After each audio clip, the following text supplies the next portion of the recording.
You were live. Hmm. Looky there, folks. We are live. Ladies and gentlemen, welcome to the Daily Summa. Today's a big day. We're hitting Article 3, Whether God Exists, the most famous page of the Summa. Where are my glasses? By the way, you may notice we're in a different room.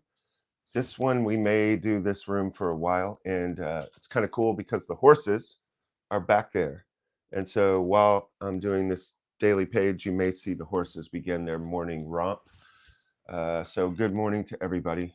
And I think I've got Joe in my earbuds. Is that a true story, Joe? Yeah, they can hear me as well. Look at that, everybody. What kind of technology is this? Of course, God exists. Um, yep. And yet that's not compelling to everybody. It's strange. This is strange because I'm used to looking out at people or looking over at you, Joe, and now all I'm looking at is this camera. Um, so I guess I'll have to get used to it. In as much as Joe is leaving today, and I am in full hermitage mode for the next 2 months, really. Uh, so we'll see how that goes. I know it'll be joyful. My time in hermitage always is. Although I will miss the morning prayer with Joe as you come shambling up from the darkness, the candles lit, the morning prayer in silence, chanting the Psalms together. That will be missed, but it'll be good to be in Hermitage.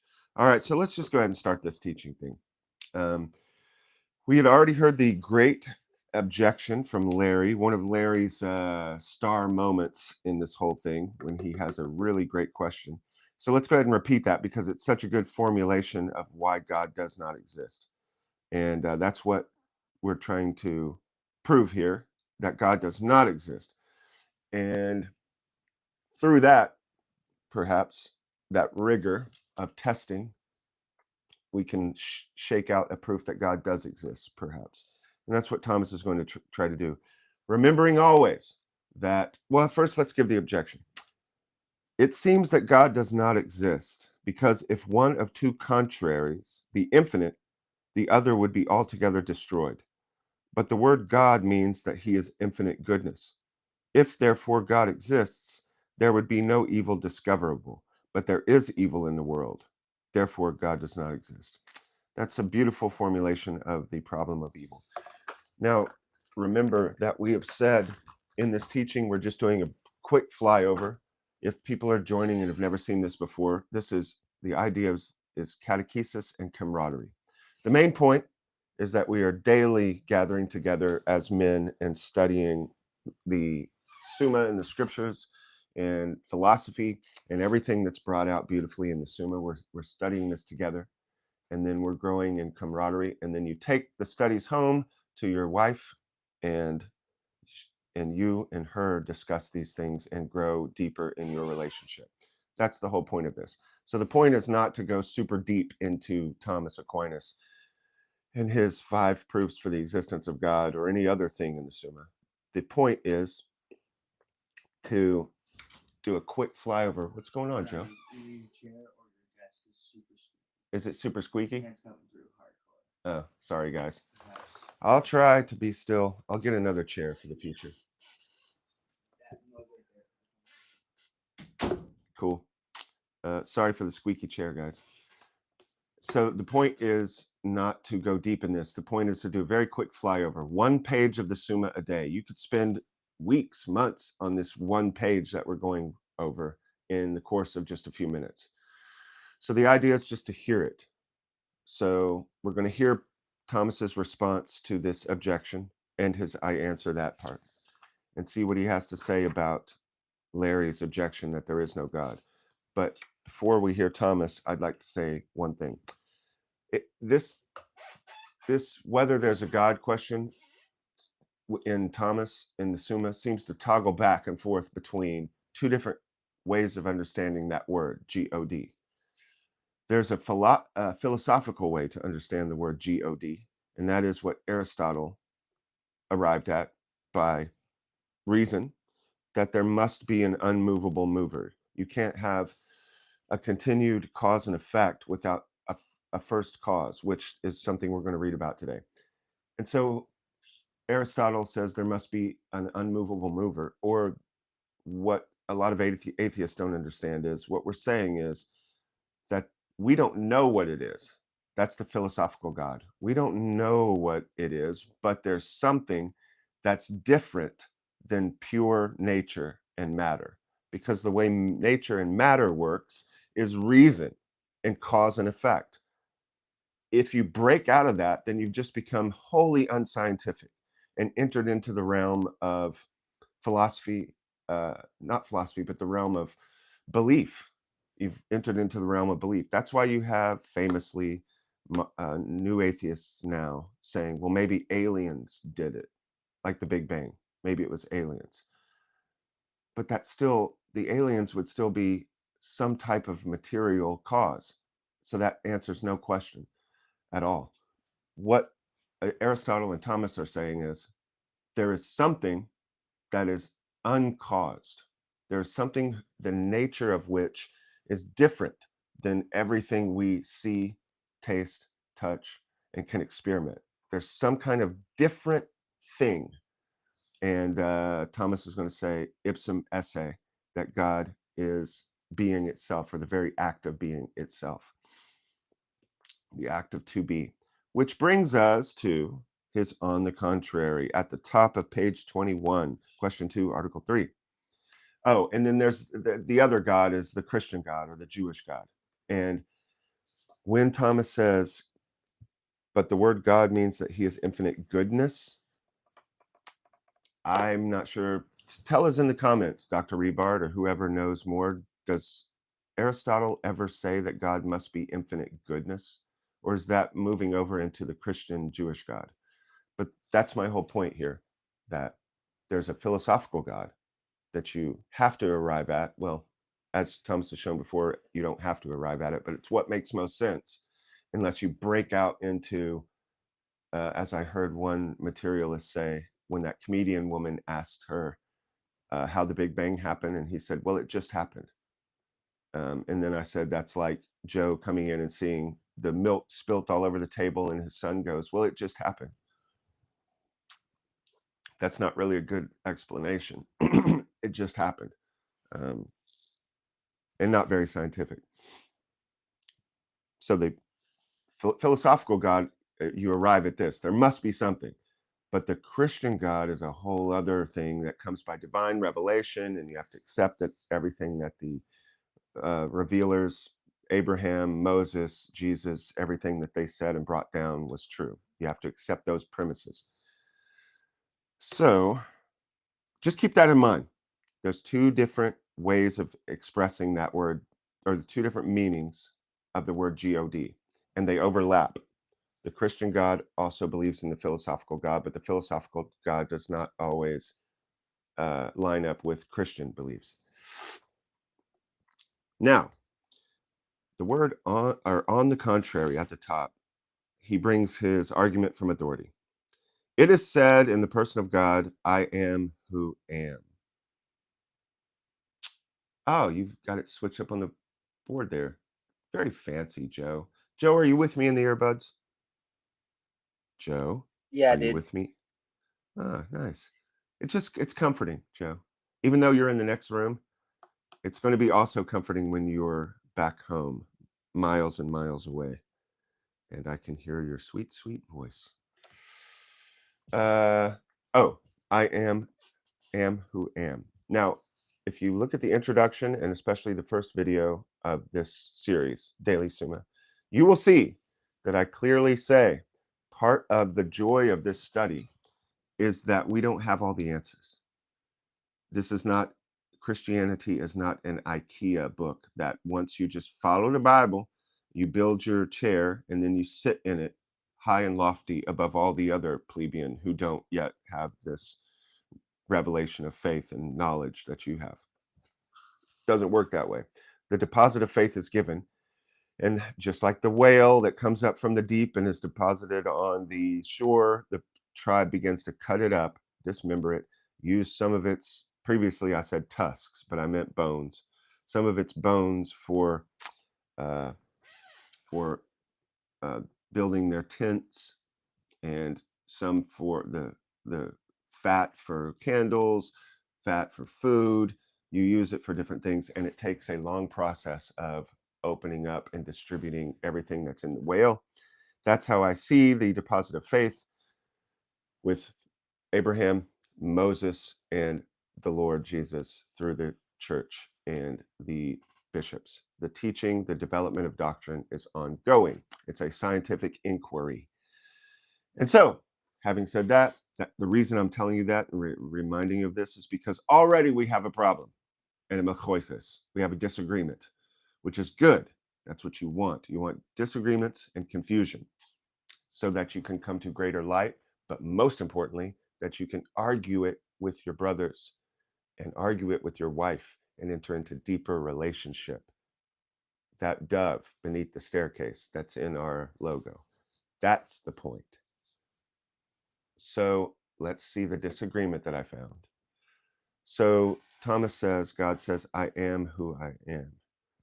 But Rashi says that the Hebrew is Ahyah Asher Ahyah. Ahyeh Asher Ahyeh. And what they say that means is I will be what I will be, that it's a future tense. Now, I would like to hear the Hebrew scholars argue that one back and forth. I was very surprised when I heard that because I am who I am makes a great deal of sense in the eternal being of God. But Rashi is saying that the Hebrew construction is future. I will be what I will be. And this is what Rashi says. I will be with them in this predicament, which is Egypt, and this is God talking to Moses. So we're talking about the preamble to the Exodus. I will be with them in this predicament. What I will be with them in their subjection by other kingdoms. So Rashi is saying what God meant by that is that I will be with them in this predicament of the Exodus, the same way I will be with them in their future predicaments with other kingdoms, meaning Babylon, Persia, Nazi Germany. And so Rashi goes on to say, he, Moses, said before him, O Lord of the universe, why should I mention to them another trouble? They have enough troubles with this one, Egypt. He said to them, you have spoken well, so shall you say, etc. This is in the, I think this is in Gomorrah in Masechta um, uh, Bereshit, Bereshit, not Bereshit. It's in the commentary on Bereshit. Note that Moses, God forbid, outsmarted God, but he did not understand what God meant originally when God said, I will be what I will be. He told this to Moses alone, and he did not mean that he should tell it to Israel. This is the meaning of you have spoken well, for that was my original intention, that you should not tell such things to the children of Israel. There's a lot of this in Hazal, that God gave Moses instructions on the mountain, but didn't let Moses tell that to the people of Israel until certain times. That it was Moses knew the whole revelation that was coming in the Torah. He had already been told it, but he gave it to Israel piecemeal. And this is another instance of that, where what Rashi is saying is that God told him, I will be what I will be, but that he said, don't tell the people that yet, or they'll realize that they're going to have all this churus and trouble forever, not forever, until coming of Mashiach, but they'll have all this trouble all through the ages, and that will be too much of a burden for them. All right, so right off the bat, that just foils kind of, it seems. I would love to hear arguments on that, and that's why I'm saying it, so I can go off after this show and argue it out with my boys and talk to Mike Elias about it and see what Asian, our carpenter, has to say about this. So now, of course, you'd have to know Hebrew, but it's a worthy discussion. And I would also like to hear what Dr. Rebard has to say about this. Ryan Budd, all of you, whoever watches this. What do you think about Rashi's commentary that the Hebrew actually says, I will be what I will be? And it's in reference to the troubles that are happening in Egypt and future generations. All right, so that's the on the contrary, said contra. And Thomas says, I answer that. The existence of God can be proved in 5 ways, and here goes the famous 5 ways. The first, more manifest way is the argument from motion. It is certain and evident to our senses that in the world there are things that are in motion. Now, whatever is in motion is put in motion by another, for nothing can be in motion except it is in potentiality to that towards which it is in motion. Whereas a thing moves inasmuch as it is in act. We discussed that somewhat yesterday. A thing is in potentiality if it's not moving, and it can go any number of ways. The cue ball can go any number of ways. It can even fly off the table until it collapses into act. We don't know what it is. It is still in potentiality. So, for nothing can be in motion except it is in potentiality to that towards which it is in motion. Whereas a thing moves inasmuch as it is in act. Once it's moving, now it's in act. For motion is nothing else than the reduction of something from potentiality to act.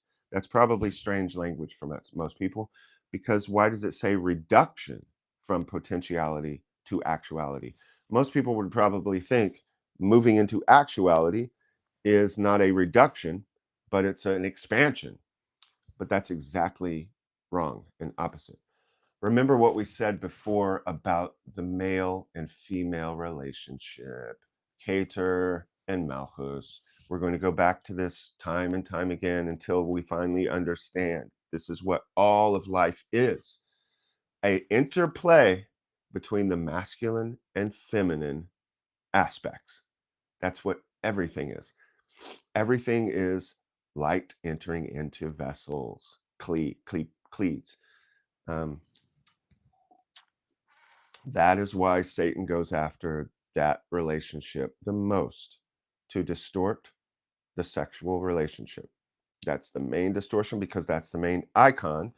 Remember the parable I told you the other day about the king, and then he has this advisor that hates him, so he defaces the signs so that the people can't get back to the kingdom and receive health and benefit in their hobbit pipes and their good food and their sweetmeats and their steak, like we had last night for the Feast of St. Agatha. Got one of those fake Wagyu steaks, and man, Joe, what can you say about that steak last night? Anything? Joe? Joe, are you off Sorry, playing with the dog? I'm not near the mute button. The steak was amazing. It was incredible. I would have 100 more if they were available. Very well put. Yes. So, so yeah, the I lost my place in my mind because I'm thinking of how good that steak was. A reduction from potentiality to actuality. The evil advisor defaces the sign, and then the king sets up knights around the sign so he can't deface them, which is the malacha or the angels. And then, so then the advisor realizes, oh, but I can get into people's heads. And he puts up a medicine show troupe that goes into all the cities and makes plays. And in the plays, the sock puppets and the marionettes use the word left. And when they say left, all the puppets go right. They use the word up, and when they use the word up, everyone looks down. When they use the word stop, everyone goes. And by this means, gradually, the evil advisor confuses the people for the definition of words. And now, even though there's angels around or knights stationed around the signs, the people still go the wrong way because they have in their head that these words mean the opposite or something different. And that's exactly what's happening in our world.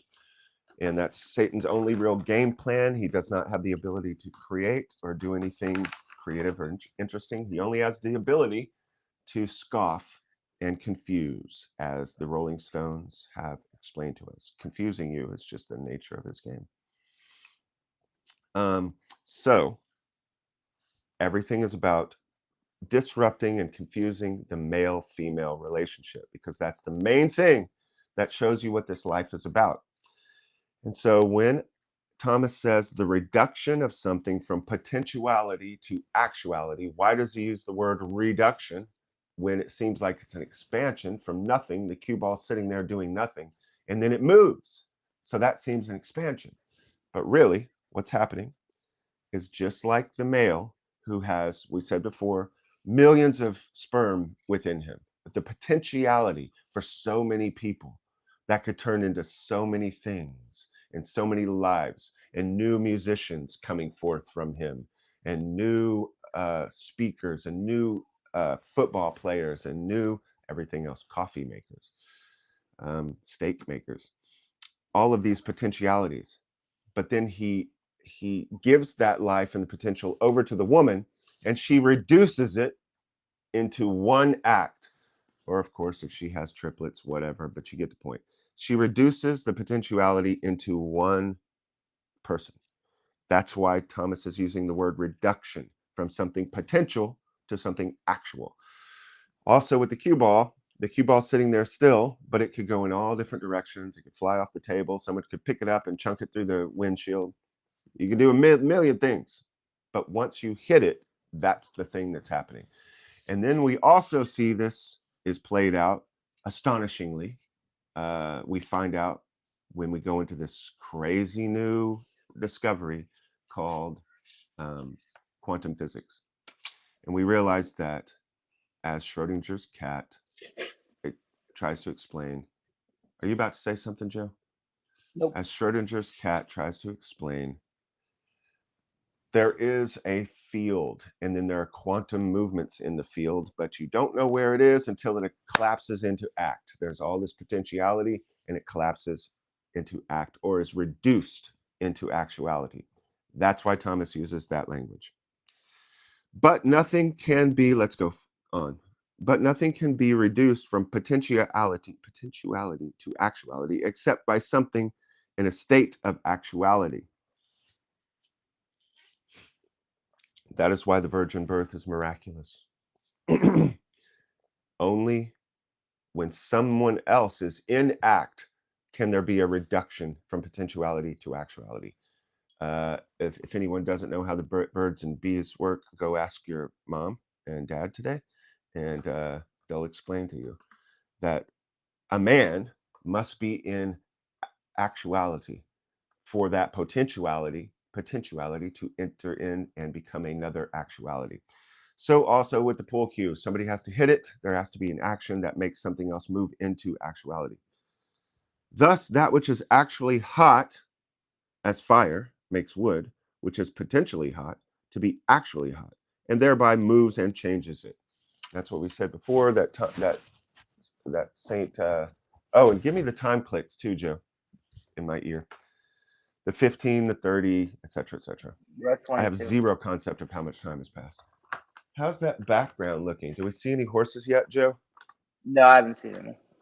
Oh, that's sad. But it does look nice as the light begins to spill in from the outside, doesn't it?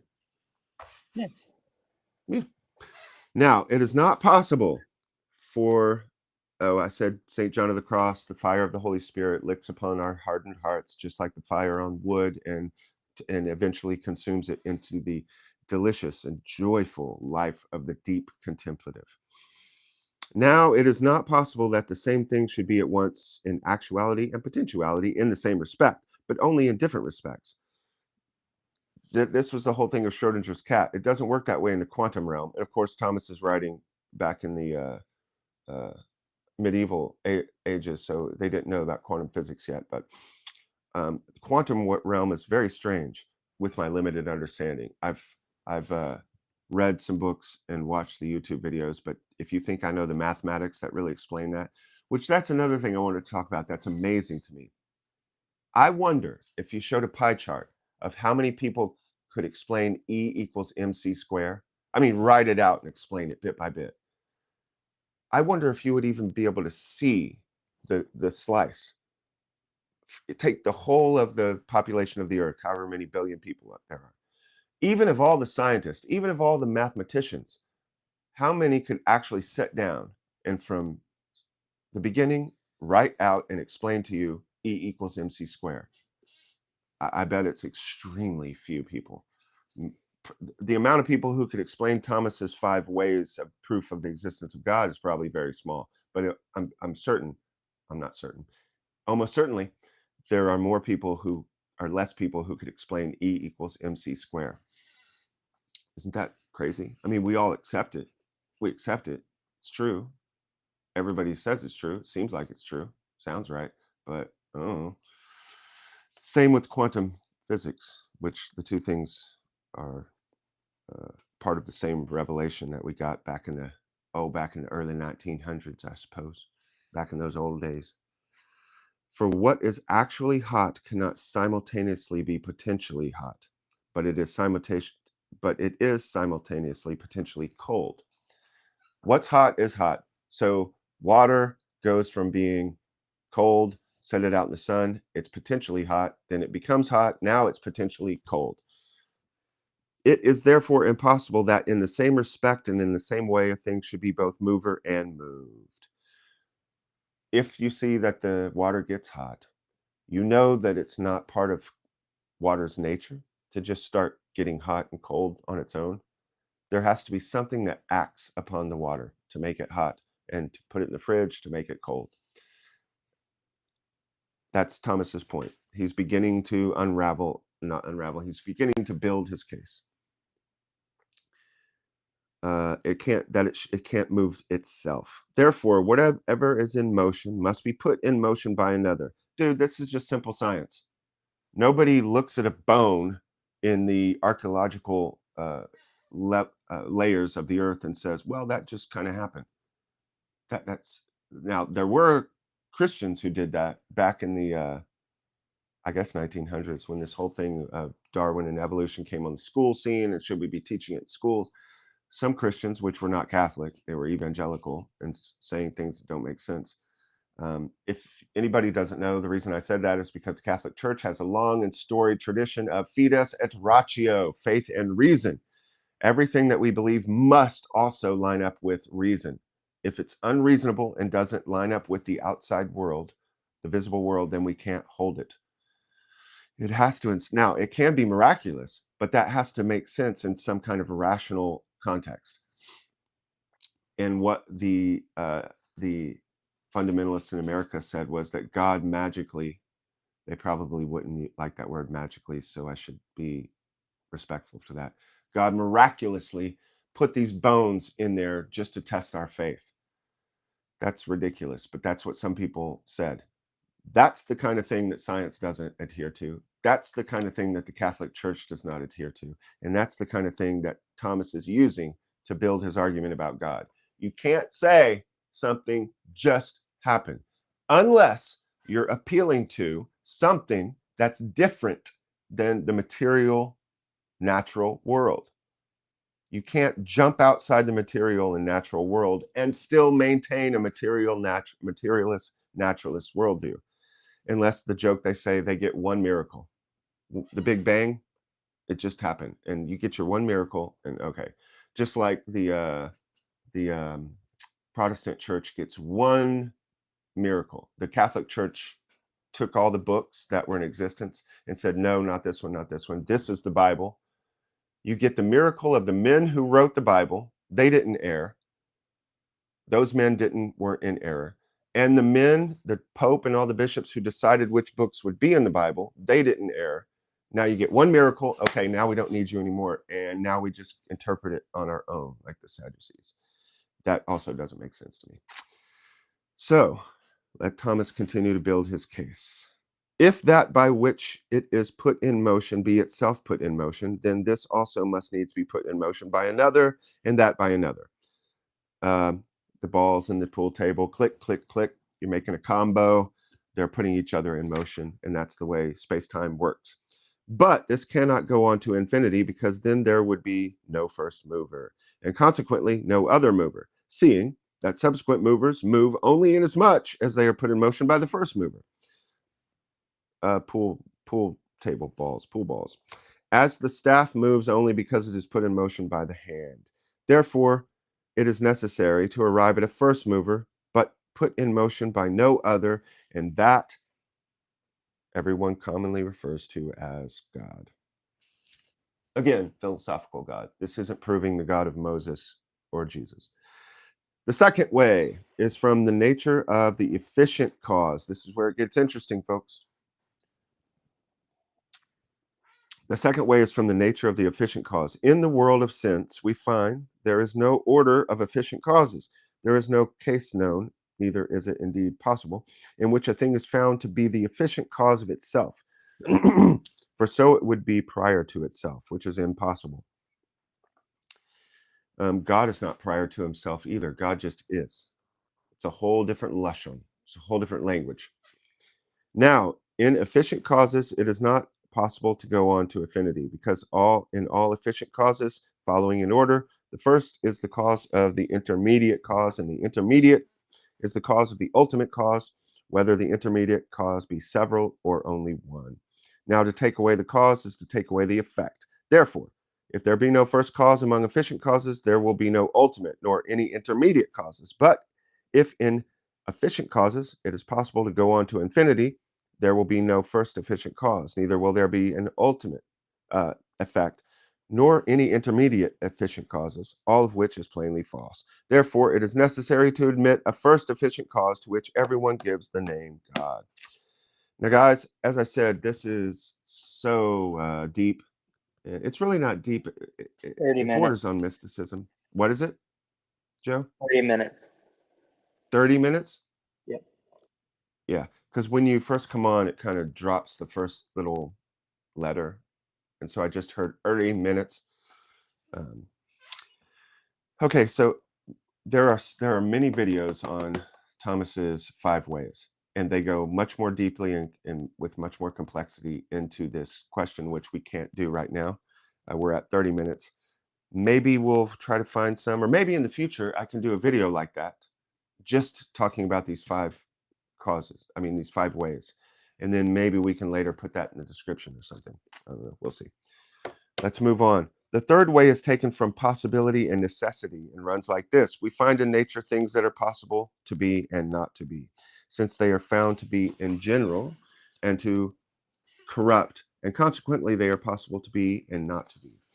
What he's saying is things in this world give into corruption and go away. Laws of thermodynamics and such. Things do not remain forever, and we all see this. That's all he's saying. But it is impossible for these always to exist, for that which is possible not to be at some time is not. Therefore, if everything is possible not to be, then at one time there could have been nothing in existence. Now, if there could have been nothing in existence. Now, if this were true, even now there would be nothing in existence, because that which does not exist only exists by something already existing. Therefore, if at one time nothing was in existence, it would have been impossible for anything to have begun to exist, and thus even now nothing would be in existence, which is absurd. Obviously, it's absurd, but nowadays we're seeing more and more. I mean, the atheist at one point had the steady state idea that the universe was just kind of always here and in a steady state, and then Mr. Einstein, and Mr. Hubble had their telescope, and Einstein walks away from it and says, "Well, yeah, okay, I was wrong. Everything comes from some original point." And then they want they use the language, it was infinitely dense. Uh, Again, shell game language, in my opinion. I mean, as Thomas said, this is absurd. You have to appeal to something that's different than nature, that has some other property than nature, or else you've just left cause and effect, observation, anything that we believe in natural science. All the natural sciences go out the window. That's why we said that they are given one miracle. It just happened, which is absurd. Therefore, not all beings are merely possible, but there must exist something, the existence of which is necessary. But every necessary thing either has its necessity caused by another or not. Now, it is impossible to go on to infinity in necessary things which have their necessity caused by another, as has been already proved in regard to the efficient causes. Therefore, we cannot but postulate the existence of some being having of itself its own necessity and not receiving it from another, but rather causing in others their necessity. And that we commonly refer to as God. Remember, again, this philosophical God is a big question mark. We don't know what the essence of it is. We don't know what it is. We just know that there must be that's the thing I want to get through your head. When the Christian says that he believes in this God, what's up, Joe? Sorry, dude, your mic sounds weird. Change it. Oh, we're losing the mic? Yeah, it's being weird. Okay. We'll do a little switcheroo, We're like at 30, 40 minutes. Something like that. So we're going to see if this 35. one... Huh? We're good? Good to see you, Jeff. When the Christian uses the word God, there's part known and a mostly mystery. And Thomas has been saying this all through question 1. We don't know what God's essence is. There's some arguments with Duns Scotus and the Franciscans, but we want Malchoichus. We want disagreements. We want confusion so that we might argue. But let's try to keep it simple on Thomas right here. We don't know what's going on here on earth. We know a few things, but we don't know what that God is. There are people, myself included, who have an experience with God, and God begins to reveal himself. But it's still, just like any married person would admit, I know my wife better now than when we first met. I know my wife a year after we first met better than... Are we still messed up? Yeah, it's the weird What should is it, you think, is it a charge thing? No, probably not. I'm not sure, but I'm not sure. I love it that it's happening on this video. Right. It's perfect. It's better than happening later, I suppose. Oh, we're going to switch to that guy? I think so. I'm going to lose you for a second. All right.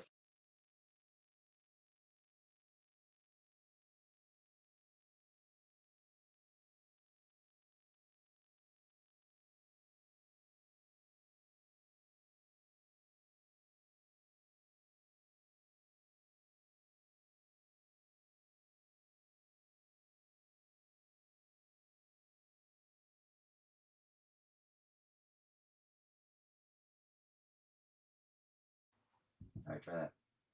What am I trying? Testing 1, 2, 3. Testing 1, 2, 3. Okay, hold on a second.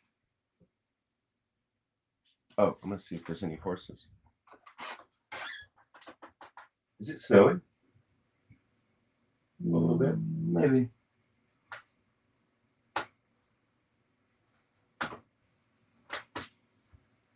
Golly, that chair comes through.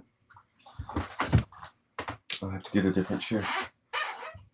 All right, they're hearing us. They're hearing us? Yeah, dude. How do you know? You can hear? Yeah. You can hear people talking? I can hear you and me. Now I can't hear you then. All right, so we're ready? Yeah. I can sally forth. See if I can remember what I was saying. Oh, God. When the Christian said, oh, you know your wife, you get to know her better, etc. When God reveals himself to someone in the depth of their heart, they have a conversional experience, which is very difficult to explain. And then the question comes up, why isn't God doing it with other people? And Alex O'Connor is asking that. I don't know. That's the best answer. Who knows? God's doing his thing, and it's very hard to peer into that reality. I could give some suggestions. God's using Alex brilliantly to ask good questions before he gets swept up into the weird Christian world and stops asking good questions. And many other things too. God is using Alex very well, and he's fun to watch. Same with all the atheists, same with all the different religions, same with each one of us, same with everything on earth. Everything is being used to bring about a final end of the story. And we believe that it will be a good one. That's what Thomas is also going to address in his answer to Larry in the problem of evil.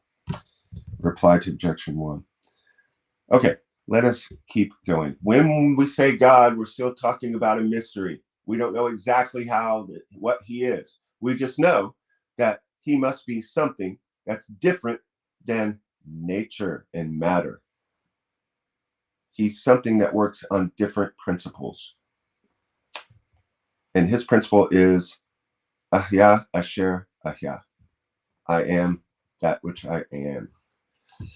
The fourth way is taken from the gradation to be found in things. Among things, there are some more and some less good, true, noble, and the like. Some things are more true, some things are more good, some things are more noble. People want to argue this nowadays. Everybody's arguing everything because it's just time of confusion. But they don't act that way. They may say that there's no truth, there's no goodness. You may think this piece of art is good, but that one's there. You can't really tell. People say that kind of thing, and then they walk out of that argument in the coffee shop, and they go straight into their car that's better than the one they had before. They go to the grocery and they pick out the fruit that's better than the ones that have brown spots on them. It's just a bunch of, well, I think the technical term is bullshit. It's a bunch of bullshit. Everyone knows that there's gradations of goodness. Now, we can argue about which and where it is and the degree to which it is, but we know clearly that there are things that are less good, true, noble, and the like, and things that are more true, good, noble, and the like. But more and less are predicated in different things. Predicated in different things, according as they resemble in their different ways something which is the maximum. As a thing is said to be hotter, according as it is more nearly resembles that which is hottest. So that there is something which is truest, something which is best, something which is noblest, and consequently something which is uttermost being. For these things that are greatest in truth are greatest in being, as it is written in the Metaphysics. Now, the maximum in any genus is the cause of all that genus, as fire, which is the maximum heat, is the cause of all hot things. I think Leonardo da Vinci in the 1400s discovered friction. So that's after Thomas. He's saying that fire is the origin of heat. But you give enough friction and you're going to get fire, which happened actually in my monastery. We had a huge fire. It was after I left, but they had stored things in the basement. Things for the garden, like perlite and, I don't know, perhaps straw. That would fit nicely with St. Thomas's saying that the Summa is all straw. Don't forget, guys, this is all straw. Thomas says that an experience of God in prayer through humility and love, the feminine aspect, is going to bring about a greater realization than egghead study, as Dr. Rebard, my old professor, would say. But they had this stuff stored in the basement or under the barn, and the friction of it from gravity, the friction, which is very strange. You can't see it moving, but it's slowly getting hotter in the center of all the stuff. And one night it burst into flames, and the people of the monastery, the monks and nuns, woke up to their whole chapel just engulfed in flame. And then it went down the walkway, which was made of wood, and went over to the common center and destroyed everything. Fire just destroyed everything. But Thomas is talking about maximum heat causes heat for other things. Or no, he's saying there's a relation between hotter, colder, more and more perfect, more and more hot, more and more good, more and more noble, less and less. Therefore, there must be something which is to all beings the cause of their being goodness, and other perfections, and that we commonly refer to as God. That you see goodness in the world, that you see intelligence, that you see design, Sistine Chapel, the Empire State Building, that you see Bob Dylan's art, that you see Andy Kaufman's beautiful song after he swallowed a sword on David Letterman. When you see these things, you know that there must be something from which they got their heat. The heat came from something. There was some original hottest thing, best thing, most beautiful thing, from which everything else is derivative. That's what Thomas is saying. The fifth way is taking from the governance of the world. We see that things which lack intelligence, such as Joe. Are you there, Jeff? The fifth way is from the governance of the world. We see that things which lack intelligence, such as natural bodies, act for an end. And this is evident from their acting always or nearly always in the same way, so as to obtain the best result. Hence it is plain, and I'll explain that. Hence it is plain that not fortuitously, but designedly do they achieve their end. Now, whatever lacks intelligence cannot move toward an end unless it be directed by some being endowed with knowledge and intelligence, as the arrow is shot to its mark by the archer. Thomas is saying that things in this world act according to their end, not fortuitously, but designedly, by design. When you see the pool table, even if you don't know what pool is, when you see a game, like I showed Joe last night, the game Tortuga, the little bookshelf game, and I was showing it to him. He immediately knows that there's some reason that these little pieces are there, that there's a piece that looks like fire. He doesn't know what it is, but he knows it has to mean something. It was designed that way, that this is not fortuitously fallen. When you see things in nature act, excuse me for the squeak, the apple falls from the tree to the ground. This isn't fortuitously, it's by a design. Everything is acting by some kind of design, and it's not choosing it itself. There is something that's shooting the You air. are at 45 minutes. Okay, we'll get out of here soon. And then tomorrow we have the super short page, which will be nice because you'll be gone, Joe. It'll be a comfort.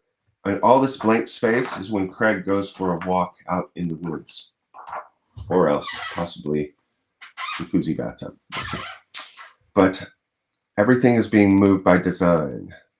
I can tell an experience I had once, which I like to start off the telling of it as, let me tell you about the time that I saw the divine logos in some pickled cauliflower. Start it that way because it's funny. But it is what happened. I was in Eureka Springs, Arkansas.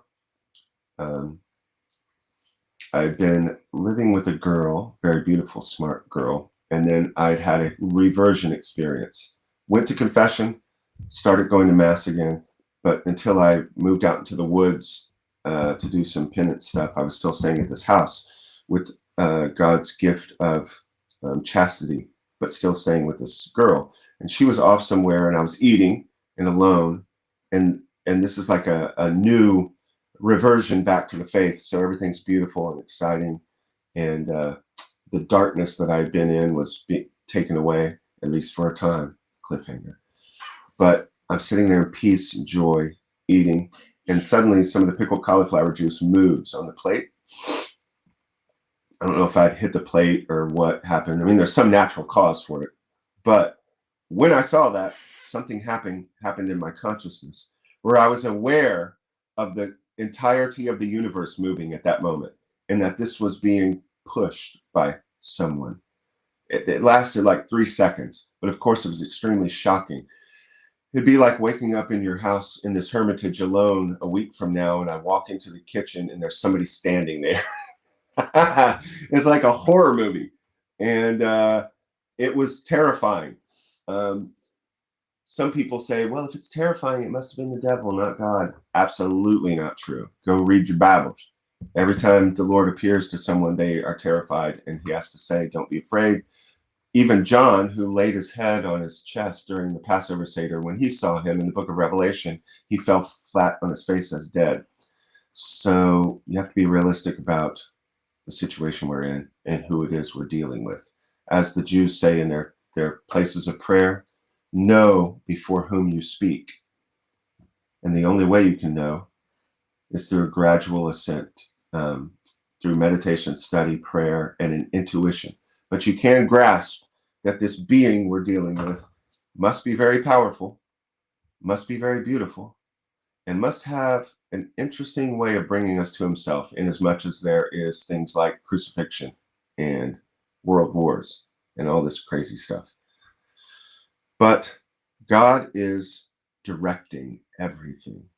In him we live and move and have our being, so saith the scriptures. And that is what's happening now. We're not conscious of it. And I had a little 3-second or less experience of it, and it was terrifying.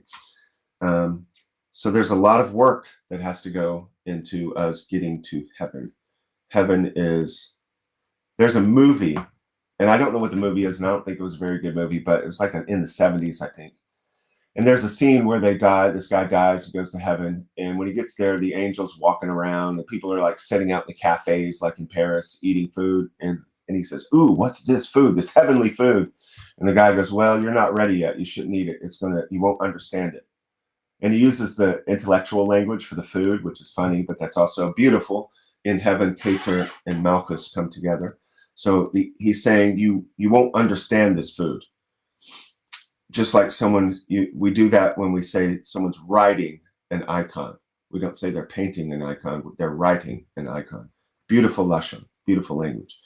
So this guy says, "You won't understand this food." And he goes, "What do you mean I won't understand it?" He goes, "You're not ready yet. You're too new in heaven. You can't grasp it." He goes, "Oh, come on." Takes a spoonful, and of course, he starts spitting and vomiting and everything. To him, the food tastes horrible because he's not yet ready to understand it. And that's why we are not just poof in heaven all of a sudden. And that's why God hides, because if not, you would be terrified. There has to be a gradual wooing of this divine lover. Imagine the woman, especially in the old days when people were married much younger, but imagine the woman entering into, leaving her father's house and entering into the marriage chuppah, the bed, for the first time. It is appropriate that the man be gentle. He also is terrified. This is a new experience. This is a vulnerable experience. So also is heaven. It's going to be pleasurable, but the ascent up the mountain can be quite treacherous, as any good story, as any good Gandalf would tell you. All right, travel at your own risk, people. The destination we are leading to is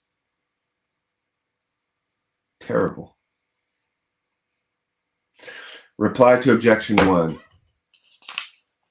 Remember objection 1. I've repeated it over and over. How can there be an eternal God who's all goodness? And that's the Christian God we're talking about. He's good, but there's still evil in the world. I would think that, please, somebody, if you know, answer who knows Aristotle better, if he said God must be all goodness. Because it does seem that you can't arrive to that with just human intellect and not revelation. Please reply in the objections. Oh yeah, and like the video and all that stuff. It helps the algorithm push it out, yada, yada. Reply to objection 1, and then we're done here. As Augustine says, since God is the highest good, he would not allow any evil to exist in his works unless his omnipotence and goodness were such as to bring good even out of evil. This is part of the infinite goodness of God, that he would allow evil to exist and out of it produce good. Very unconvincing argument for most atheists. What you've got to say, and then you're also making a leap to your faith. That your faith is telling you that God is all good. Therefore, I believe that all this evil is leading towards good. My proof that all this evil is not really evil is that God is good. Okay. I mean, I can go with that. If you already believe the principles that God is good, but remember, he's not trying to prove God to atheists. He's trying to give proofs to those who already believe. For the atheists, that's a whole other level and type of proof giving.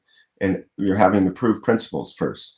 And I have a lot to say on this theodicy question, which would be a nighttime teaching and a completely other set of videos that would be much longer than this. But I am looking forward to ending this video, even though I love being with all of you, and going for a walk in the woods and also having a pipe. So let's get to the reality, the feminine aspect of all this intellectual stuff, and go talk about it with our buddies over a good pipe and another cup of coffee. Thank you, everybody. Remember, this is all straw. Go find the true dove hidden under the staircase by your meditation, your silence, your prayer, and your conversation with your woman folk. Adios, everybody. Have a good day. Let's go turn this sucker off.